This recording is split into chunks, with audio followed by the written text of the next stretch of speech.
Samantala, tiniyak ng mga telecommunications company na walang katotohanan ang mga lumabas na babala sa text at sa social media na mawawalan di umano ng signal ang mga telco sa mga araw ng APEC Summit. Paglilinaw ng mga telco, walang utos sa kanila ang NTC o ang National Telecommunications Commission na magpatay ng signal. May report si Ivan Mayrina.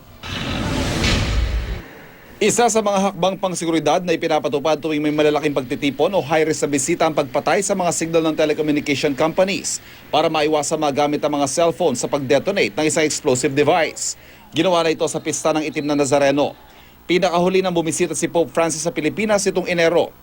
Pero kahit high-profile at high-risk na maituturing ang lahat ng heads of state at libu-libong delegado ang dadalaw sa APEC Summit 2015, hindi bahagi ng planong pagpatay sa signal ng mga telco ayon sa PNP. Hindi ito pinag-usapan, walang mangyayaring interruption. Makinig lang po tayo sa mga binibigay na mga bulletins ng otoridad po. Umiikot kasi sa social media at mga text na magkakaroon umano ng signal jamming o pagkawala ng signal ng cellphone at internet sa November 17 sa maraming lugar sa Pasay, Makati at Maynila. Paglilinaw ng mga telco, ang National Telecommunications Commission o NTC ang mag-uutos sa kanila kung kailangan patayin ang kanilang signal. Sa ngayon, wala raw utos. Ang Globe Telecom nagbigay babala sa mga kumakalat na impormasyon ng pagkawala ng signal sa linggong ito. Maglalabas daw sila ng abiso sakaling ipag-utos ito ng NTC. Ang Smart Telecom naman sinisigurong normal ang kanilang operasyon, pero pinayuhan ng kanilang subscribers ang posibilidad na maapektuhan ang kanilang serbisyo bilang bahagi ng pagsiguro sa kaligtasan ng publiko para sa APEC Week.